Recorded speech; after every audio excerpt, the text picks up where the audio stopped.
Thank you, thank you, thank you for that introduction. Just to let you know, everyone, yes, I did write that introduction because I just wanted to let everyone know that I am part of your tribe. So it's a privilege to be part of your day-to-day. Thank you so much for having me. I love when liaisons come together like this and or don't feel competitive, but feel like a sister and brotherhood. So there aren't many people that understand our unique group. I know that sometimes we're thought of as the Secret Service or maybe secret agents, but in reality, you and I know that we are the secret sauce to the success of our organization. And I hope that you never, ever forget that. So today I want to talk about transformation. And I love the word transformational because when I think about anything transformational, I think about changing for the better. So if I just heard the word change, I wouldn't think, radical change or transformational. But if you want to radically change in something, then that's going to be transformational. And who doesn't want to radically change for the better at something that you consider your jam? So maybe it's a sport or an art or a talent or a skill.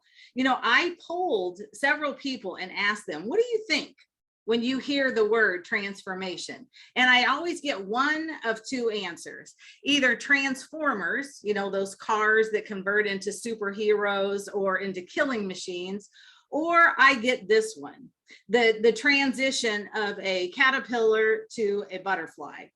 I'm not sure what came to your mind, but and I'm not sure if you know this entire transformation process. You see, what happens is the caterpillar stops eating and hangs upside down from something. It spins itself around a silky cocoon, and within that protective casing, it radically transforms its body, eventually emerging as this beautiful butterfly.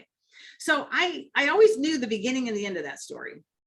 And I'm sure you did too, but I didn't know about the middle part. And I find it very interesting that anything that includes beautiful transformation, at least in my world, always starts with stop eating. And I don't really understand that. If I was telling the story, I would think, the caterpillar stopped by the quick store and picked up a couple boxes of Little Debbie Swiss rolls and then went and found a place to hang upside down and tucked inside with the Little Debbies, and then the rest of the transformation story happens. Because for me, that's what transformation looks like. And so when I think about transformation, I think about before and after anything transformations, whether it's weight loss. I love looking at those diet ads, and I don't know what's going on Facebook lately, but there's some secret diet that everyone suddenly had, like these fat friends, and I can say that word because I am. And so, or fat couples that they hung out with that suddenly shrunk, and they're congratulating these people.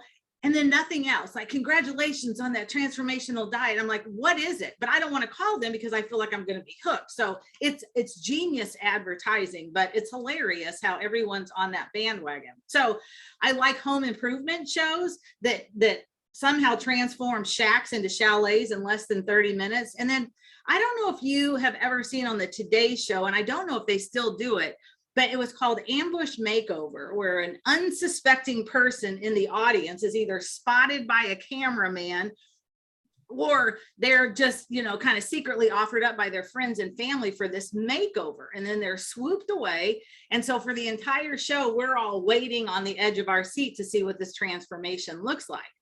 And so when they come back, I love seeing the transformations, and I love watching the family and friends see their transformation. But what I love the most is seeing the person who was made over. You see, because the entire time they're being made over, transformed, they've not consulted a mirror. They don't show the people themselves while this is going on. So I love the way they stare at themselves. So much that then they kind of snap out of it, like, oh my gosh, I've been staring at myself all this time. And then they either gasp or they cry or they laugh nervously. But it feels like the human form of what we're seeing here on the caterpillar to a butterfly. And just a side note, the vast majority of us, and if we're going to be honest and real today, will admit that we're super hypercritical about ourselves. And so I believe someone here today really needs to hear that your family and friends already see you as a butterfly. They love you and think you're beautiful just the way you are. So don't be so hard on yourself. So I think you all would agree that transformation can be very exhilarating when it's planned, but transformation forced upon an organization, an industry, or the world is an entirely different story. So at Tiller-Hewitt, we proclaim 2022 as the year of the leader.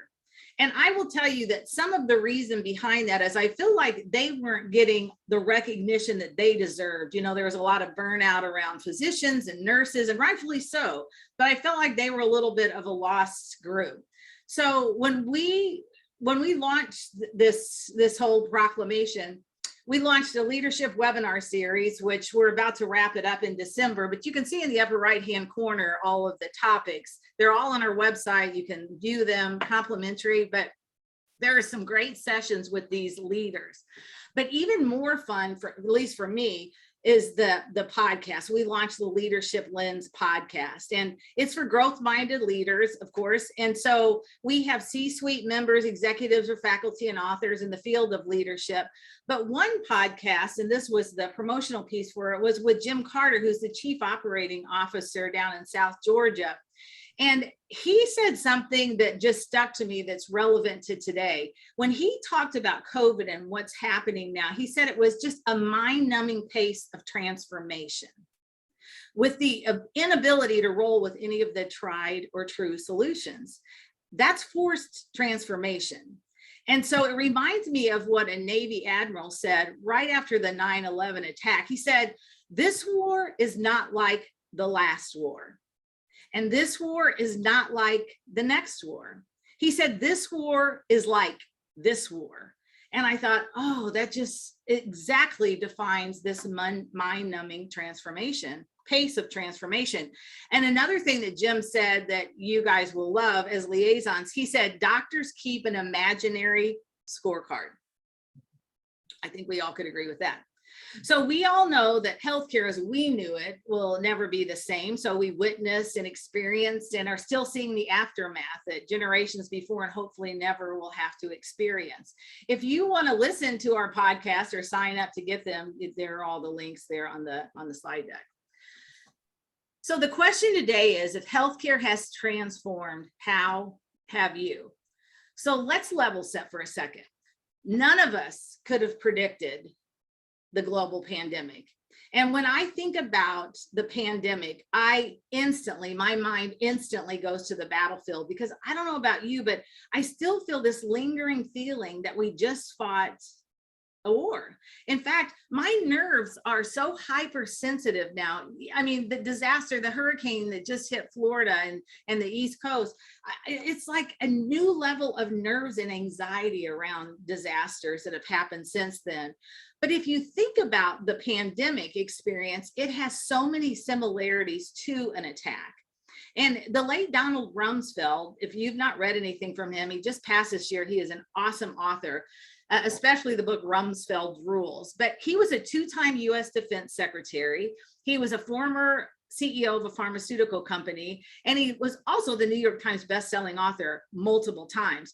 But he said about 9/11, he said they, meaning the terrorists, came in with box cutters, turning airlines into guided missiles, and how that concept was not improbable, it was just unfamiliar. And so think about that for a second, the unfamiliar. Because I think we need to get our radar up a little bit more in preparation for the unfamiliar, not to be paranoid, but to be prepared. And isn't it ironic that the unfamiliar in this case was a flu-like virus that not only caught the entire non-medical, but the entire medical world off guard. So while COVID was unfamiliar to all of us, the questions that I ask leaders now, and we need to ask ourselves, is what did we learn from it? How can we get better or do better from our experience? And here's a really good one. How can we keep energized in moving forward with the aftershocks still happening?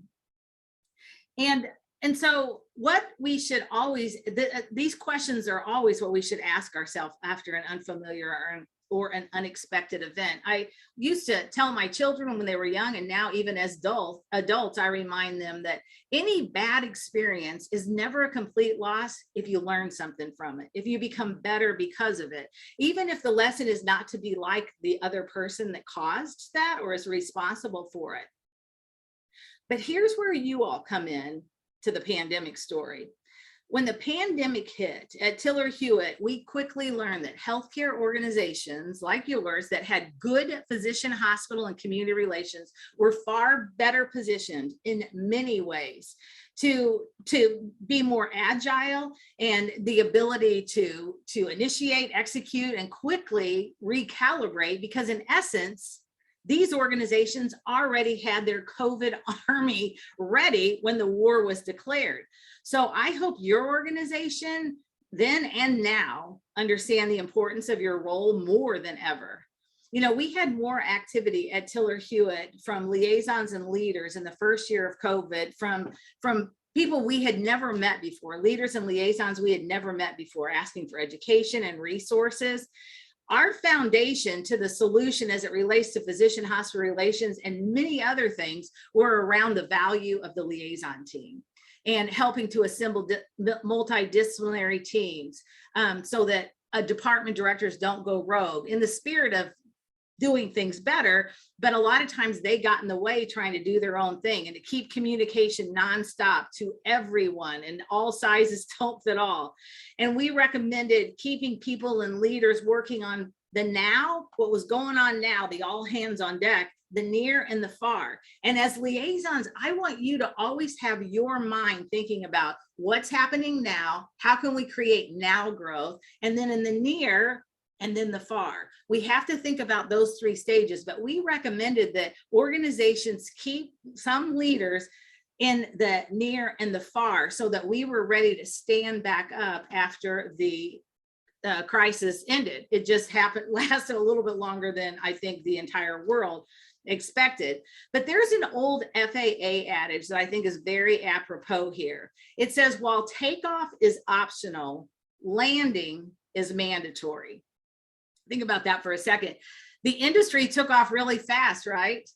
But keeping with the aeronautical theme related to you, in the scenario we're going to talk about today, you're the pilot. So you're in the cockpit or in the driver's seat for both takeoff and landing. So in the spirit of that visual, today I'd like to cover three things. I want to talk about playing to your strengths. I want to talk about your circle of influence, your people, your models, and I want to talk about your transformation plan.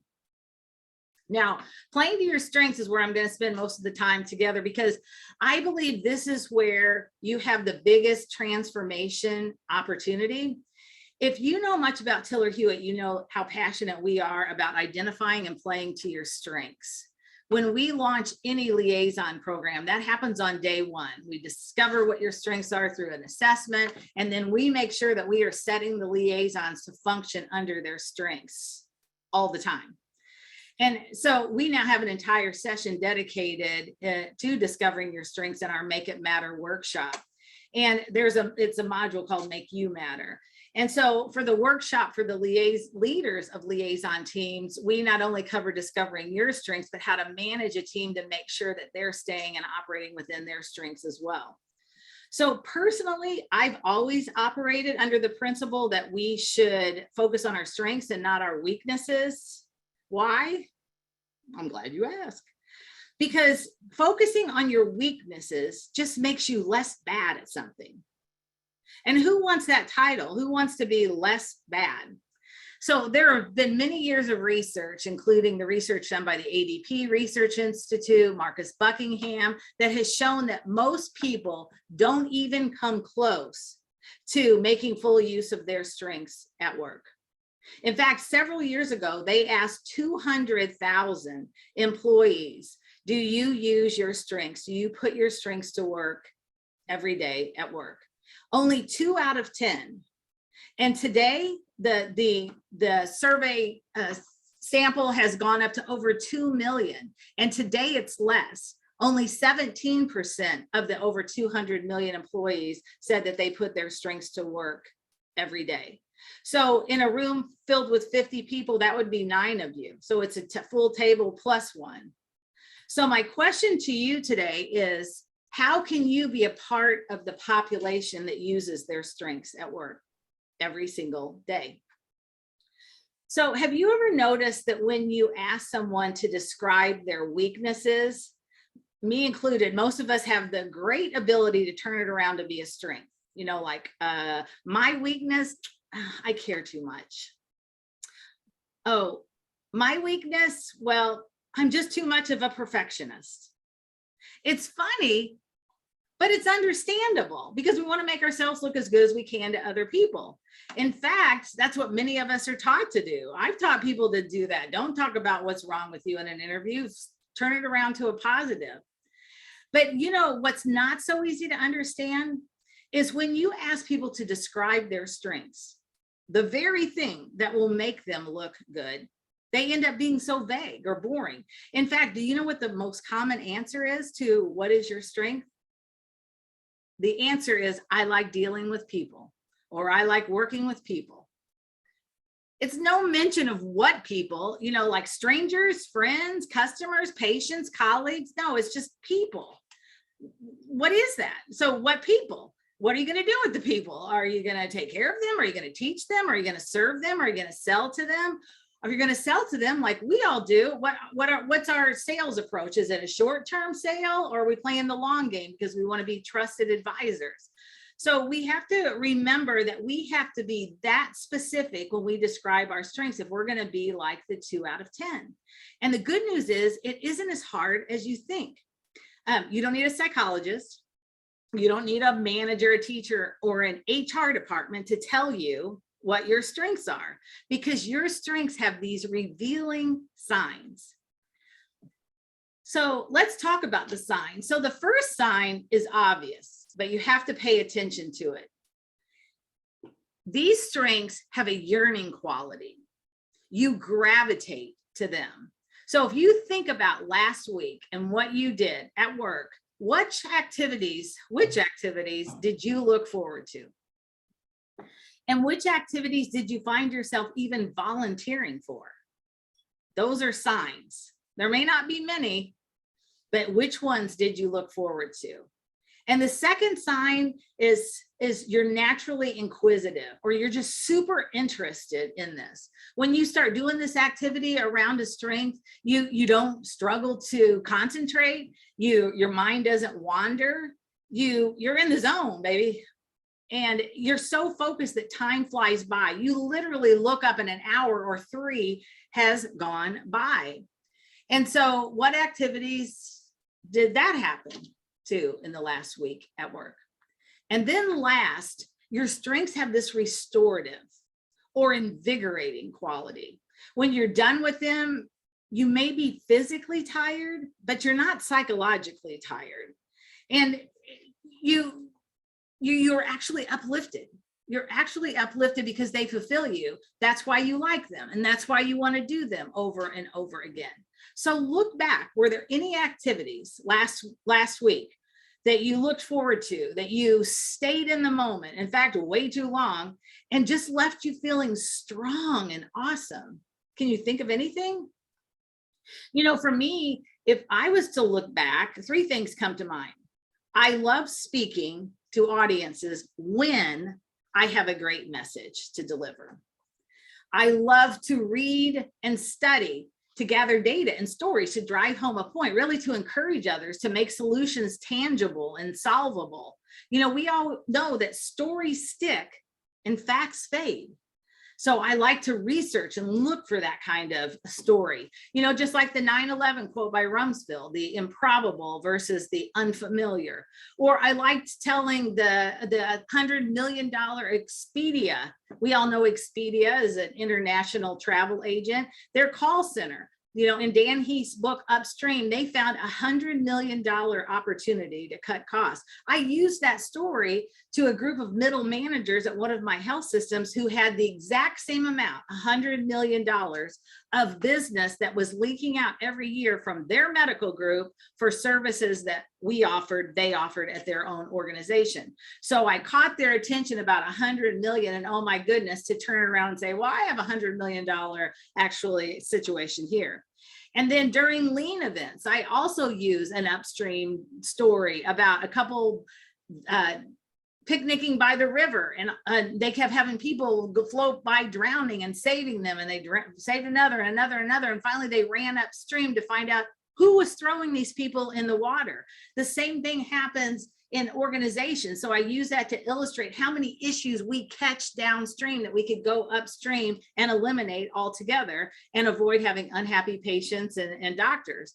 I talk to leaders about modeling the way. And I use a story from Gilda Radner's book about her cancer struggle. And many of you may be too young to remember who Gilda Radner is, but she was Rosanna Dana in Saturday Night Live. Well, in her book, she tells a story about growing up next to a family who had a dog who had this unfortunate mishap with the lawnmower and lost her hind legs.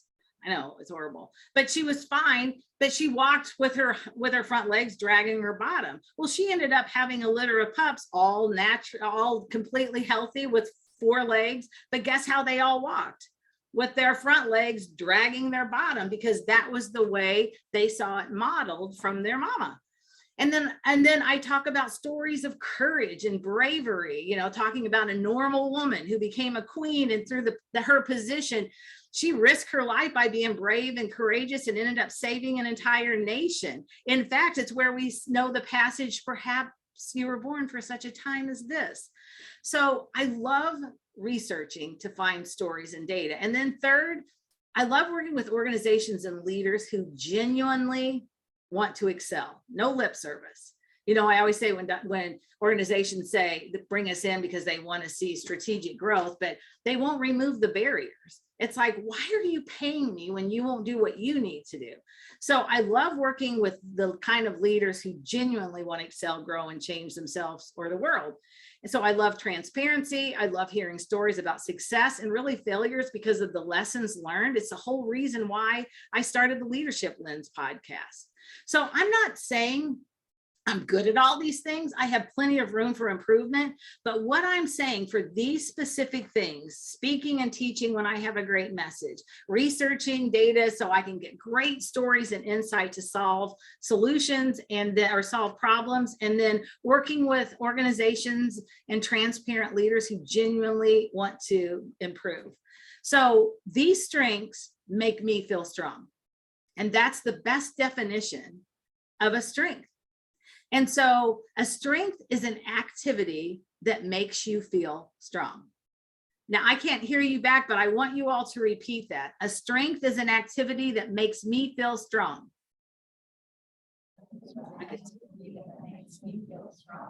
Oh, I heard you. Thanks for turning that volume on. So that may surprise many of you, because most of us were raised to believe that our strengths are things that we're good at and our weaknesses are things that we're bad at. And that definition, there's some truth to that definition, but it's not complete. A strength isn't just something you're good at. That definition just leaves out way too much, some really interesting stuff about you. So wouldn't you rather know which strengths you can turn to when you've had a bad day, or which strengths you can count on to deliver you regardless of a situation or circumstance, or what strengths you can get better and better and better at because you love doing it so much, you want to invest more training and time, or which strengths you're going to be more creative and innovative and come up with the best ideas around. You want to know which strengths will sustain you and fulfill you. We have to get rid of that old definition that a strength is something we're good at and a weakness is something that we're bad at. And let me explain why. There are several things that you're good at. There's several things that I'm good at, but they drain me and they drain you. So I'm good at cleaning. I'm good at organizing. One I'm a bit embarrassed about is I'm good at leading a meeting, but after 2 hours of leading a meeting of my team specifically, or a day of organizing, I'm spent. I like never want to ever do it again. And it certainly doesn't make me feel strong. It exhausts me physically and mentally. So think about it. If someone told me that my strength was organizing and I should build an entire career around it, I would cut myself. So think about those things for you as well. So what are some activities that you're good at, but leave you completely drained? The complete opposite of feeling strong. What if I told you that your strength, you should build a career around that? Think about it. If your goal is to make the biggest contribution for the longest amount of time, you have to base that on your strengths, on the strengths that sustain you and strengthen you. And if you're constantly doing activities that drain you, I love what Marcus Buckingham says. He said, you will burn out way before the world sees the best of you. So you have to pay very close attention to the things that you have passion for, activities that you're drawn to. Pay attention to how they make you feel when you're doing them.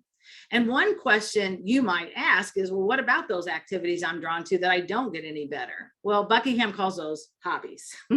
So, no one's paying you for those. And, for me, it's singing. For somebody, it may be a sport. But let me end with the most fascinating part about your strengths. So if you've nodded off, I know it's mid-morning, please wake up, because this is the best part. The only person who is qualified to determine your strengths is you. The old definition, you would have to look to someone else to confirm your strengths. You would have to look, at school to a teacher, or for sports, your coach, at home, a parent, at work, your boss. You get my drift.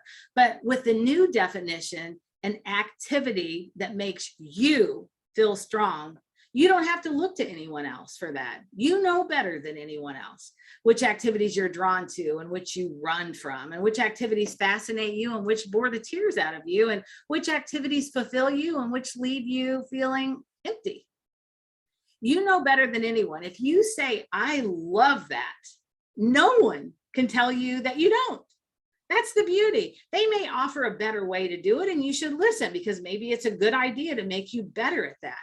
But no one can tell you which activities make you feel strong and which activities make you feel weak. So trust that, and go back last week and look at your calendar to see if anything pops out.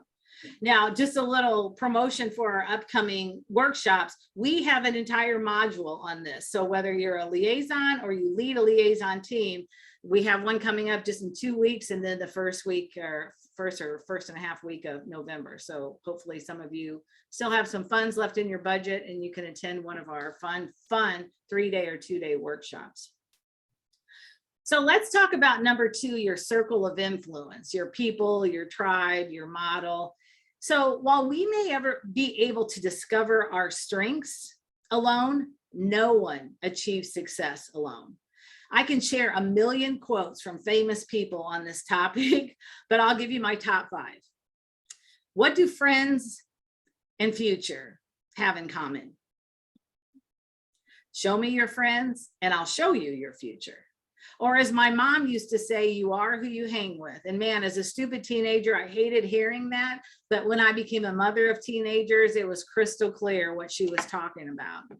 And then the late, great Jim Rohn, he said, you're the average of the 5 people you spend the most time with.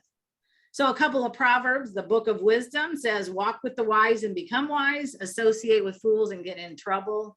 Or as iron sharpens iron, so one person sharpens another. So the truth is, proximity is power. And I'm talking about proximity to you. So if it's true that who we spend the most time with is who we eventually become, we have to get really serious about this. Even if it's someone that is more like sandpaper, because it's some of those people that are in our life that we want in our circle because they're constantly sanding off our rough edges. So here are 5 easy to remember steps on proximity with the right people. Notice each one of these words will start with an action word. So number 1 is surround yourself with greatness. Now, when I say this, I mean join the Olympic team. when I went to graduate school, I went to Trinity in San Antonio, and it's an executive MHA program. I remember first day in the classroom when everyone was introducing themselves like you guys were this morning, I was like, oh my God, I think I'm in the wrong room. Because these were leaders of large health systems that hadn't finished their graduate degree. In fact, one person from a very large health system, well known in the Dallas-Fort Worth area, it was secret that he was in the class because he didn't want people to know that he hadn't gotten his graduate degree. So join an Olympic team, and just like I did, even though I was the slowest runner, because the thing about it is when you join a team of greatness, even if you're the slowest runner, you have the most to gain. So join a team of greatness. Number 2, let go of negative relationships, because this is going to allow you more time to surround yourself with successful, positive people, and which leads me to identify positive people that you want to have in your circles that are hard workers, dreamers. They just are positive thinkers. Add them to your circle. Join a professional group. You want to get better and have greatness in your proximity. You know, there are so many organizations like AAPL all together today. You know, hopefully you guys do this on a routine cadence where you can get together and grow together. And then last, get outside of your comfort zone. You know, even though the vast majority of liaisons are extroverts, there are varying levels of extroverts. Like I'm an extrovert, but I only really like to socialize when there's really something or someone there I want to hang with. I don't socialize just for the sake of socialize. Like I don't go to every party because it's something to do. I'm a homebody. But I have to get myself out of my comfort zone as well when I go to workshops and conferences to get out and really mingle with people.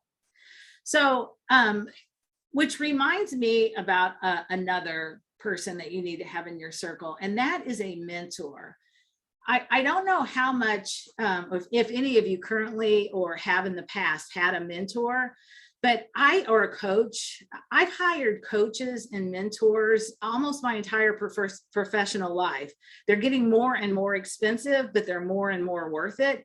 I had a book coach. So during writing my book, you know, she helped navigate me on how many words I need to have done each week and each month as we're working to a deadline, because my goal was to publish that book in the year 2020. That was one of my 2020 goals, a big one I might add, but we crossed the finish line in December with that book, but I could never have done it without her guidance. She ended up introducing me to a publisher who ended up publishing the book, and the rest, as they say, is history.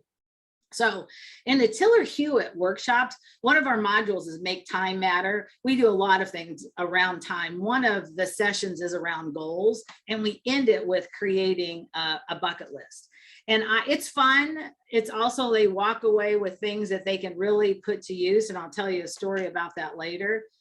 But one thing I challenge everyone to do on their bucket list is to complete one thing on the following 12 months. But I hadn't applied that same pressure to myself. And I started feeling a little hypocritical because we're starting to have a lot of these trainings now. So I challenge people a lot more often than I used to. So early this past summer, I hired a TED Talk coach, and to prepare me for my #1 item on my bucket list, and that's to give a TED Talk. She's given TED Talks. She's been a coach to several people who have as well. So I want to tell you that, you know, if anyone's thinking, oh, well, that's nice, I'm glad you have the money to hire a coach. Look, if we don't invest in ourselves, why or how could we expect anyone else to?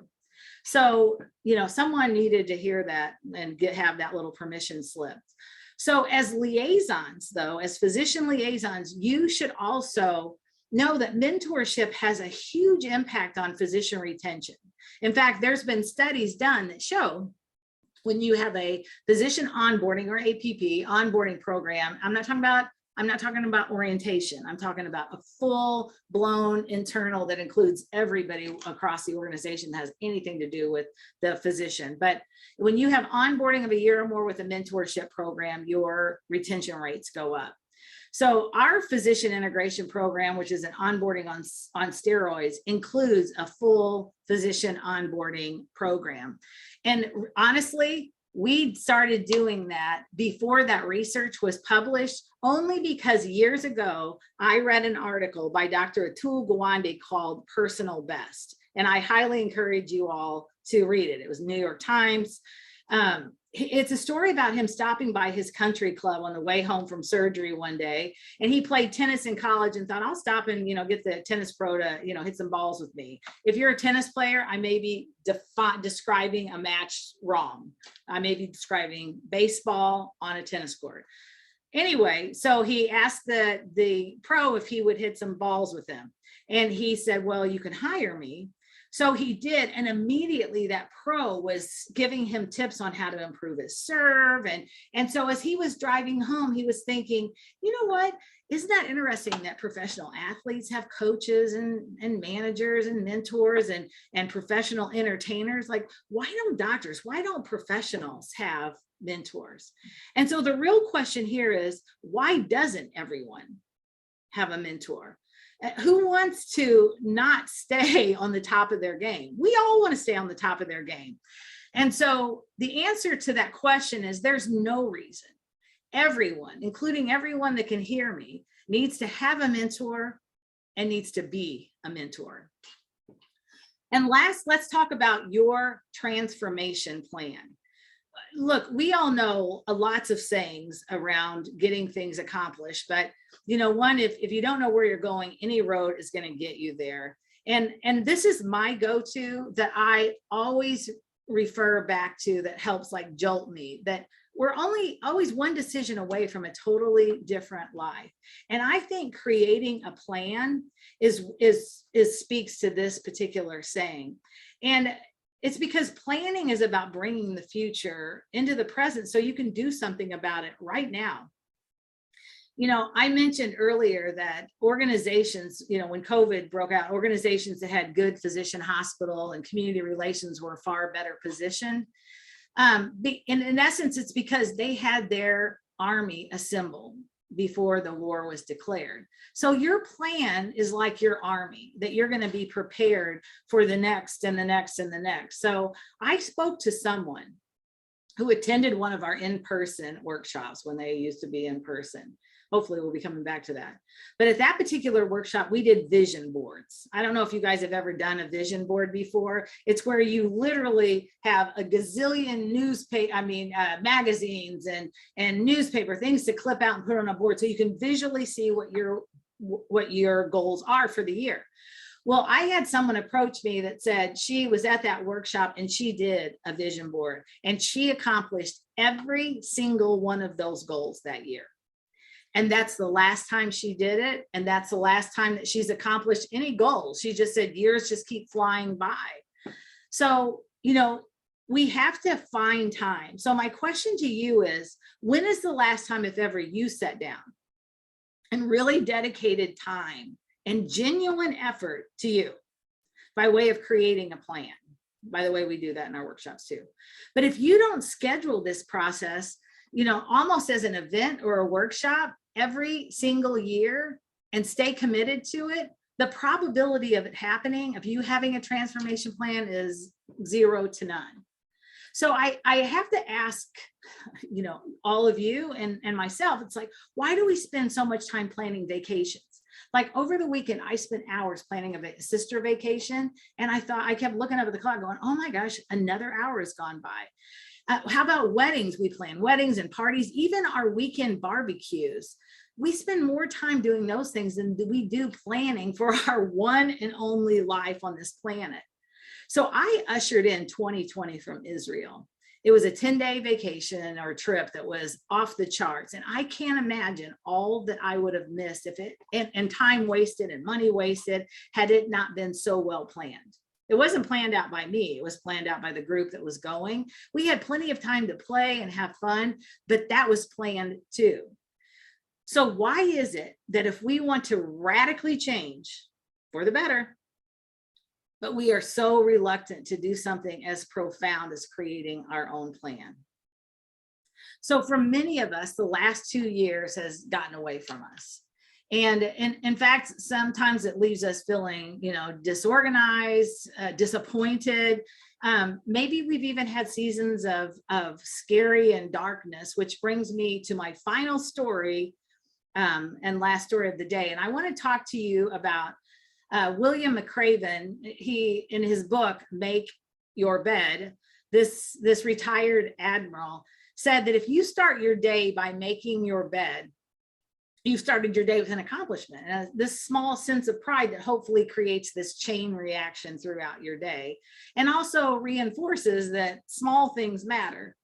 And if you can't get the small things right, you're not ever going to get the big things right. But it's also nice to return home after a rough day to be reminded of at least one accomplishment.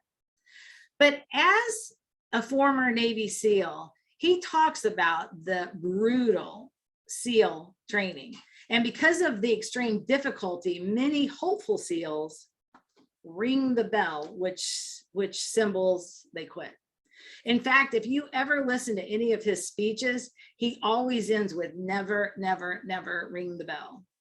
So he shares mind-blowing training stories in this book, but one extremely brutal exercise that's conducted on the shore of San Clemente Island, which happens to be a breeding ground for the great white sharks, is called a night swim. And before the swim, the trainers, debrief the trainees on all the species of sharks and in the waters, but assuring them that no student has ever been eaten yet.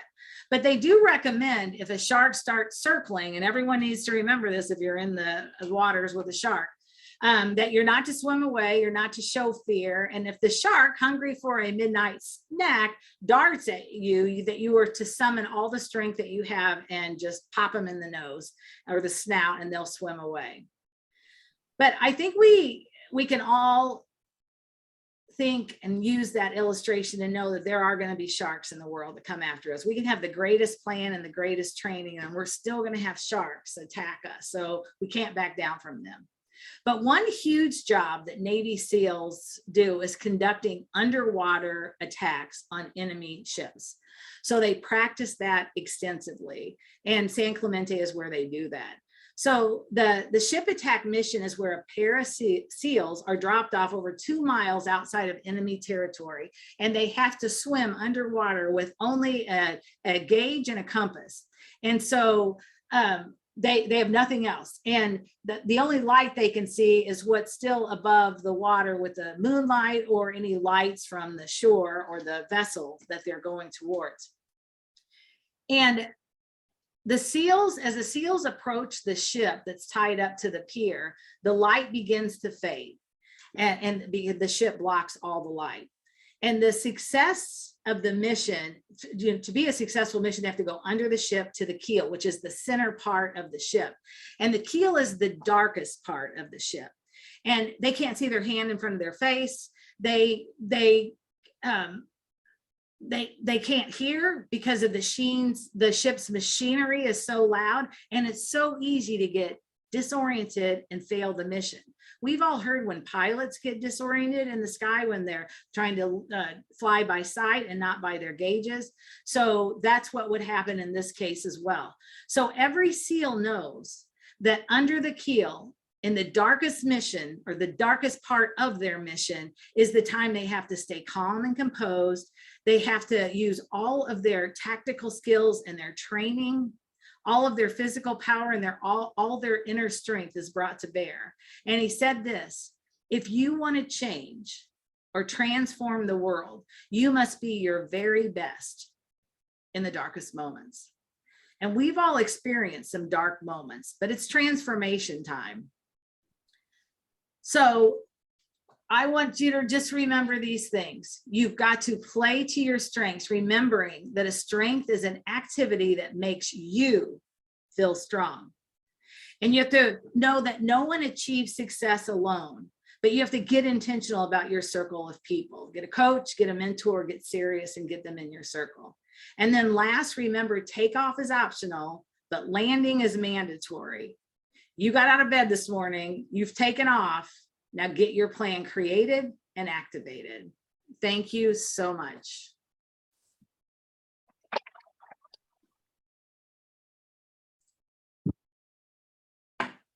Any questions? Yeah, anybody have any questions? Feel free to stand up. I think you can hear us, right, from the audience? Can you hear from the audience? I can only hear if they're very close to wherever you are right now. Okay. Does anybody have any questions? This is your once in a lifetime opportunity to ask Tammy Tiller-Hewitt a question. No, you can always call or email me. Hey, where are the pretty people? I want to know where the pretty people are. Well, we're all here in this room. I know.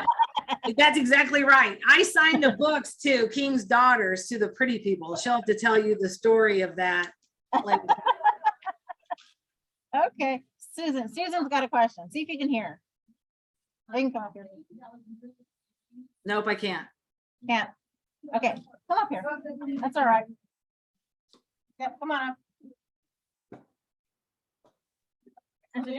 Sorry, Susan. That's all right. Hi, thank you. That was really great. Hi, My name thanks. is Susan. I'm here in Lexington, Kentucky, with St. Joe Health System, St. Joseph Health System. My question is, as you talk about coaches and mentors, do you have any coaches you can recommend? Any websites we can go to? Well, I think the top answer is no, Okay, but the real answer is it all depends on what it is you're looking for coaching or mentorship around. I've said I've had different ones, I've had about the book, I had about the book speaking, speaking using your book, because a book is the new calling card for speaking across the country, even outside of healthcare. So it's really according to what you're looking for. okay, all right, thank you. You're welcome. On that note too, AAPL, I know she mentioned it earlier, does have a mentor program.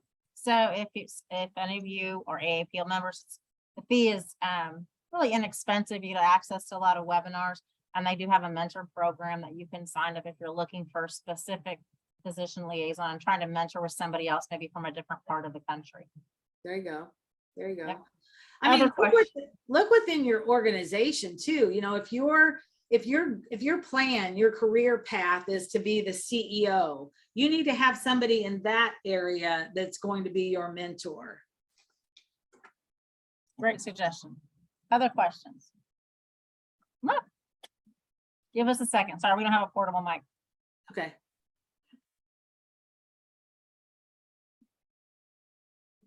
I don't want to. I'm not wearing heels. Hi, Tammy. Hi. Carrie Huffman here from King's Daughters. One of the self-proclaimed pretty people. So embarrassing. Well, you're sporting that leather skirt pretty nice, so I would say you qualify. I don't see you now. Thank just you. I got this at the Dandelion Patch in Russell, Kentucky. So I like to ask authors this question because I think that their answers are often very inspiring. Was there any time during the writing process of your book that you thought you would not finish? The whole part, maybe. I don't know. Yeah. I think sometimes on giving up Saturdays to write, I was like, is this really worth it? It's like when we go to school, when everybody else is done or when they're out playing, you're like, I don't know if this is even worth it. So maybe those times, but it was something that I wanted to do. I have a goal to lead millions to discover their why or their purpose. And every time I told someone that, they would tell me, how old they were and that they still didn't know what their purpose was. So I'm 50, I still don't know. I'm 75, a lady told me, whether I'm sitting next to someone on a plane or talking to a group. And I just knew that, as we have the conversation and it evolves, they would continue to talk about why they couldn't have done something, and then suddenly it switches to regret on how they so should have and could have done what they thought their purpose was. And that's when I knew I had to stop the bus and write this book so everybody could get out of their own way and untie these NOTs.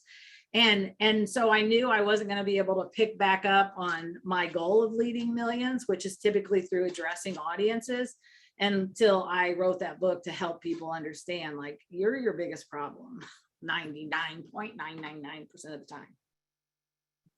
Awesome. Thank you very much. Sure. All right. Well, you guys have fun today. It was so great to be with you all. Hey, Tammy, really quick, can you pop back up that slide again with the upcoming workshop dates? I thought it was on the flyers that you left us, but I didn't see it on the workshop Well, flyers that you left I can. And Tammy, would you mind sharing with us the PDF of your slides so that we can get that workshop and other information out? Is that okay? Sure, absolutely. I have to And I figure can send it out to the group. Okay. I'm gonna share my screen again. Sorry, I should have asked you before you discontinued your screen share. I just think a couple people were wanting to snap pictures of the thing. Do you see it okay? Yeah. But not gonna make it bigger, huh? I think it's on the bottom of one of those flyers. I thought it was, but maybe not. Okay. All right. All right, guys, thank you so much for having me. All right, thanks, Tammy. We appreciate it. Thanks, bye.